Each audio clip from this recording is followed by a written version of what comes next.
The children of Israel were living in the best of the land of Ramses, as Pharaoh had commanded. This area is the fertile Nile Delta in northern Egypt. And Israel dwelt in the land of Egypt, in the country of Goshen. This also describes the fertile Nile Delta. The Nile Delta is shown here at the northern termination of the Nile, full of lush vegetation, in contrast to the surrounding desert. On the night of Passover, the firstborn in each Egyptian home died in the final plague. Then the children of Israel left Egypt that same day. And the children of Israel journeyed from Ramses to Succoth. On that very same day, it came to pass that all the armies of the Lord went out from the land of Egypt. On the day of Passover, the children of Israel crossed the canals of the Nile and became an organized unit at Succoth. They had left the country of Egypt proper, but they were still in territory controlled by the Egyptians. So God led the people around by way of the wilderness of the Red Sea. The wilderness of the Red Sea is what we call today the Sinai Peninsula, which is surrounded on two sides by the Red Sea. It was through the northern region of the peninsula that they traveled day and night, making their rapid escape from the hands of Pharaoh. During the day, they were shaded by the pillar of cloud that would have also provided moisture for them. At night, the pillar of fire would have given them light for their journey. At Etham, they turned south and headed through the mountains in the wilderness of the Red Sea, traveling through a narrow canyon, then stopping at the Red Sea.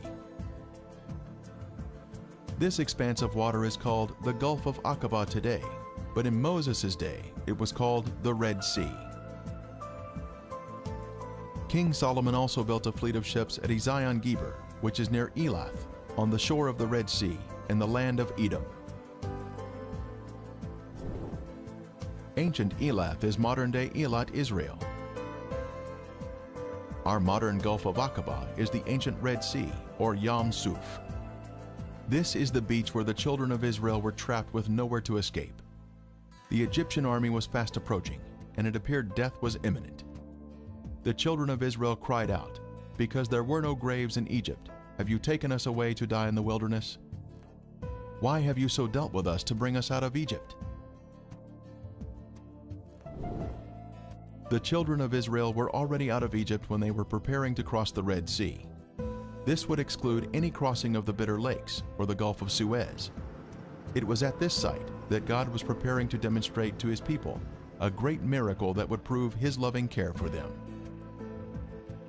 This is the large beach on the Gulf of Aqaba, called Nuweiba, Egypt. This is where it appeared that the forces of darkness were about to be triumphant, but God was in control. Across the Gulf is the land of Midian and the holy mountain of God.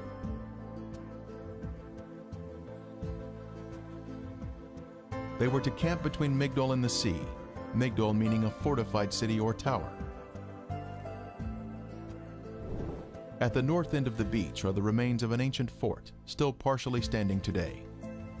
It was once a three-story structure, capable of housing hundreds of Egyptian soldiers who could have prevented any northern escape from the beach. The location is precisely at the narrowest point of land, between the mountains and the sea, in order to control the movement of travelers through the area. The fortress today is receiving a fresh coat of stucco, which is unfortunately covering up the original stone blocks. At the front of the fortress, we were able to see the stonework that formed the entrance into the structure.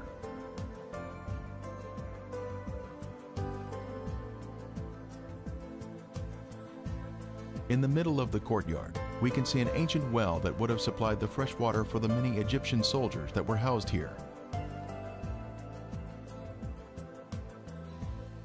Outside, we can see how tall the structure had been in its former days, a full 3 stories in height.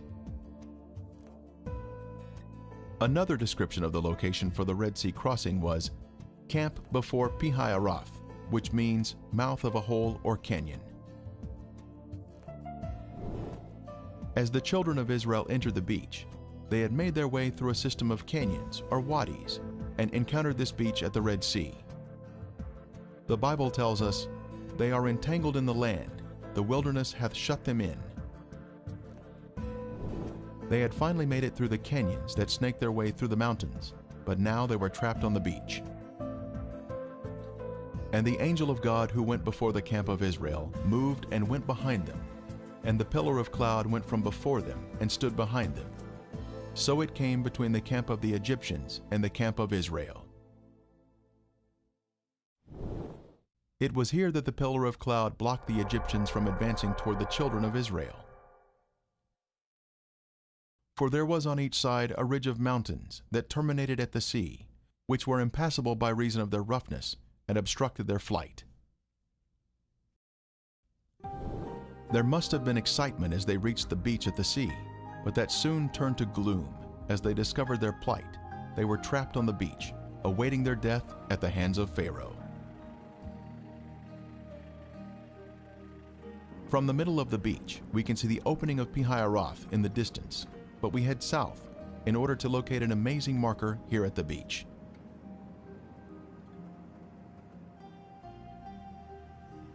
Near the road, we see this large pillar which was found by Ron Wyatt in 1978 during his first visit to this beach.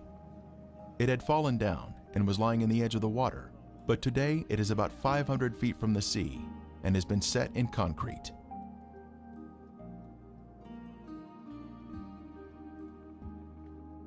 The unique features of the red granite pillar include the fact that it is of Phoenician or Hebrew design and is 3,000 years old.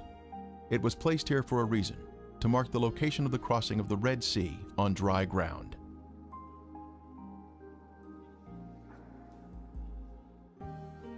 This pillar is even mentioned in the Bible, a pillar to the Lord at its, Egypt's border.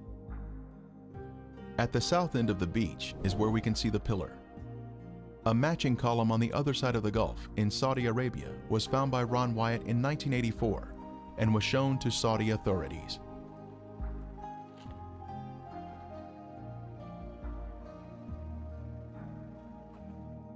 On the Saudi pillar were Hebrew inscriptions which included the words Pharaoh, Mizraim or Egypt, Moses, death, water, Yahweh, Solomon, and Edom. The inscriptions on this column have been removed, since the Egyptians living here were not excited about a Hebrew celebration marker, located in their own backyard. Using Google Earth, one can zoom in on the beach here and spot the pillar standing near the road. This is an exciting use of technology to see the Bible come alive.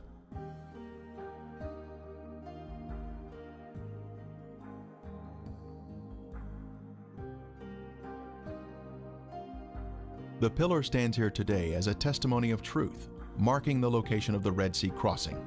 From here, we can see the water that presented itself as an obstacle to the children of Israel.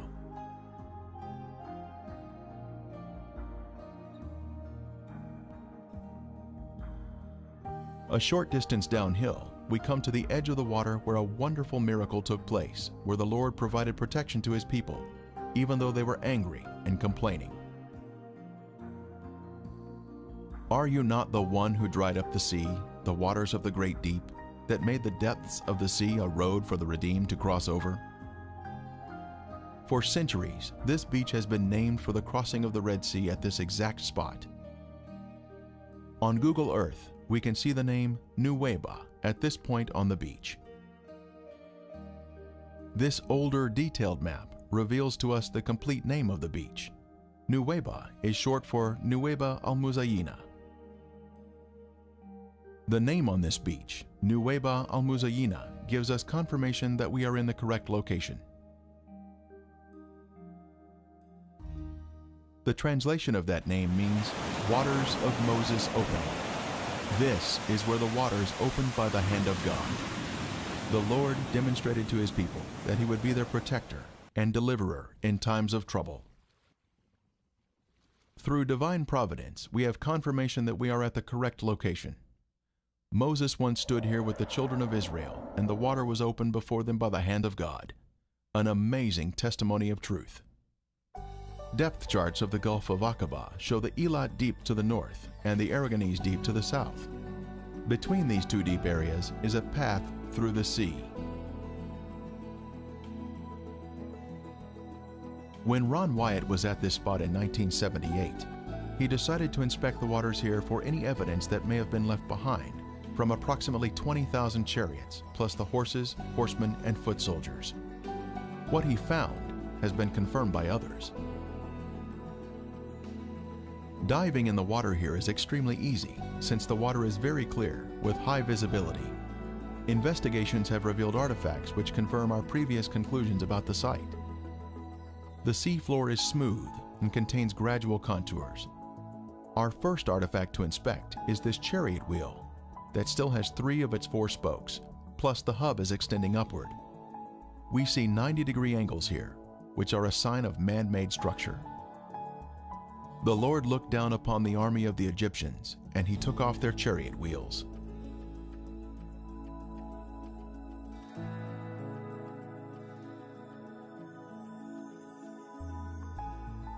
The chariot wheel with 6 spokes was the most widely used by the Egyptians.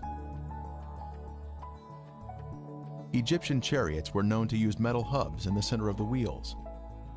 Using metal detectors, divers have found metal in the raised hubs that are now covered in coral. Here we see another 4-spoked chariot wheel with 1 spoke missing and a center raised hub. The coral here has preserved the chariot parts by retaining the man-made structure, even after the wood has disappeared. Here we see another wheel suspended on its axle, standing at attention. It has 6 spokes and a raised center hub.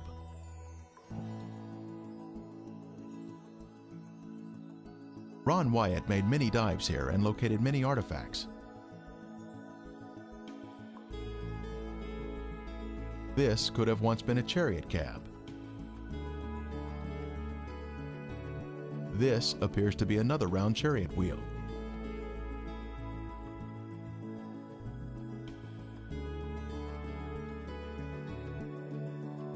Horse remains have also been found here, such as this shrunken hoof. Horses are not in the Sinai Peninsula today. Human remains have also been found, such as this coral-covered femur bone on the right. Lab tests confirmed that it is in fact bone.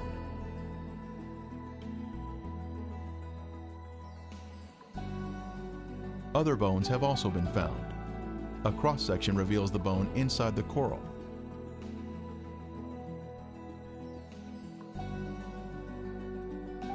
Here we see a chariot wheel standing on its axle in this old 1978 footage shot by Ron Wyatt. Next, we see an 8-spoke wheel with 1 spoke missing. 8-spoke wheels were only used during the 18th dynasty, the time of the Exodus. The premier find here at the crossing site is this gold veneer that was left behind from a 4-spoke chariot wheel. The Bible tells us there were 600 choice chariots used in the chase of the children of Israel. This artifact was left behind at a depth of 200 feet. Since specialized equipment would be necessary to raise it to the surface, today it is still in the location where it was found. Since there are chariot parts on this side of the Red Sea crossing, could there be other chariot parts on the other side of the Gulf, showing a continuation of artifacts? On the shore opposite of Nuweiba, inspection of the seafloor in Saudi Arabia has also been conducted to see if chariot parts can be found on this side of the Red Sea crossing. While investigating the Saudi Arabian waters, Viveka Pontian found this beautiful round chariot wheel specimen with a raised center hub. This is confirmation of the chariot parts continuing to the other side of the crossing site, opposite Nuweiba. By confirming the location of the Red Sea crossing, one is then able to conclude without a doubt that the real Mount Sinai must be over in Saudi Arabia, in Midian, just as the Bible says.